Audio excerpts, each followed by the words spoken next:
Assalamualaikum warahmatullahi wabarakatuh. Waalaikumsalam. Salam siang. Di sini kami memaparkan hasil diskusi kami tentang etika dan keamanan digital. Sebelum ke pembahasan, saya mau perkenalkan diri. Nama saya Ahmad Budi Bulungan dan kawan saya. Nama saya adalah Faridal Sosowun. Baik, di sini kami membahas etika dan keamanan digital. Yang pertama itu etika digital adalah nilai norma dan ajaran yang dijadikan pegangan orang atau sekelompok orang menurut Berten tahun 1993. Ada juga menurut Alan Moore di Black tahun 1993 yang dimana etika digital adalah cara manusia memperlakukan sesama dan menjalani hidup dan kehidupan yang dengan baik sesuai aturan yang berlaku di masyarakat. Keamanan digital adalah upaya melindungi data, perangkat, dan informasi digital dari akses tidak sah, pencurian, atau kerusakan. Berikut ciri-ciri etika digital. Yang pertama, menghormati privasi orang lain, tidak menyebarkan hoaks atau ujaran kebencian, menggunakan media sosial dengan bijak, menghargai karya cipta, atau tidak plagiarisme. Berikut contoh pelanggaran etika digital. Yang pertama, cyberbullying atau perundungan di dunia maya. Selanjutnya, penyebaran data pribadi tanpa izin, download ilegal seperti film, musik, dan software. Yang terakhir, komentar kasar atau provokatif di internet. Selanjutnya, saya serahkan kepada kawan saya. Baik, saya akan lanjutkan dari keterangan kita.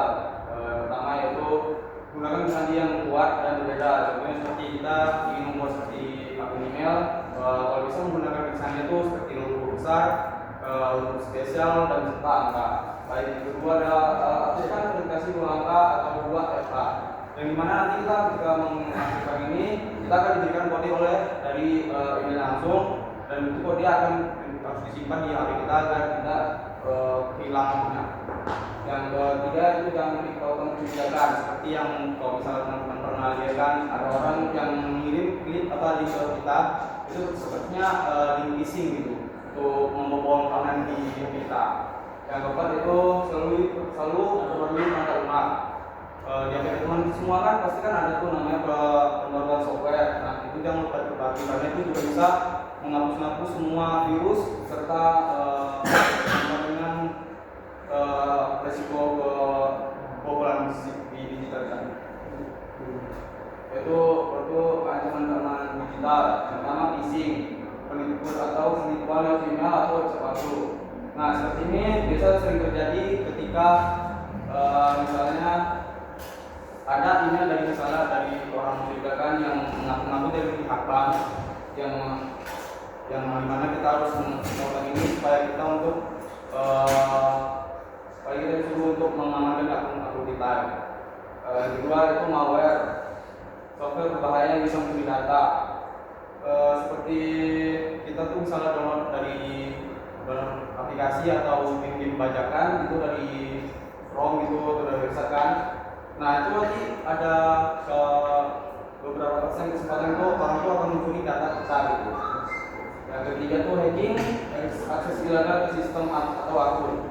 Nah yang sudah saya jelaskan tadi, supaya ini hacking bisa terjadi ketika kita tidak menggunakan password yang kuat. Baik, saya menjelaskan lagi tips dari warga yang baik. Yang pertama, tanggung jawab atas apa yang dibagikan. Jadi kita harus membagikan seperti kayak berita-berita penting gitu supaya tidak ada yang hoax. Bisa dipikir sebelum mengunggah. Kita harus berpikir kepada pikir sebelum mengunggah itu kita harus berpikir sebelum mengunggah sesuatu seperti kayak berita-berita yang ada di Google gitu. Yang ketiga, laporkan konten negatif atau mencurigakan. Kita bisa melaporkan konten-konten seperti ini kepada Kominfo agar tidak terjadinya salah informasi. hak dan kewajiban digital. Nah, jadi kita sendiri itu memiliki hak untuk kita mempelajari bagaimana pentingnya digital terhadap lingkungan kita. Baik, apakah teman-teman ada yang ingin bertanya?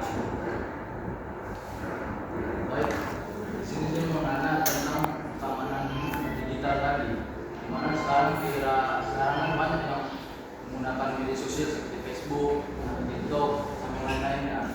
Bagaimana cara mengatasi supaya orang-orang di sekitar kita itu nggak menyebarkan berita hoax atau kayak memilih-pilih? Bagaimana cara memilih berita yang benar atau berita yang hoax? Pada zaman sekarang kan gampang kali kita dapat berita-berita tentang yang kayak pemerintahan, pendidikan, maupun yang lain lah. Begitu pertanyaan dari saya, terima kasih. Baik, akan saya jawab.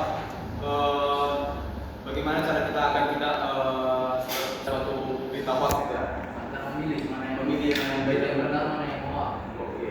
Sebelum kita membaca berita tersebut, kita harus membandingkan sama berita-berita yang lainnya ada di Google gitu. Kita bisa mencari misalnya apa yang dilakukan pemerintah gitu, apakah itu betul-betul benar atau hoax gitu. Sebelum kita mempercayainya.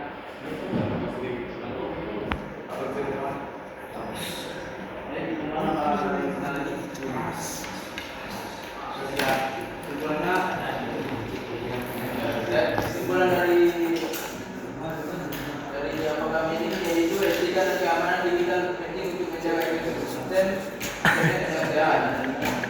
Baik menjadi pemilik cerdas, etis dan aman. Baik, terima kasih sekian diskusi kami. Assalamualaikum warahmatullahi wabarakatuh. Waalaikumsalam.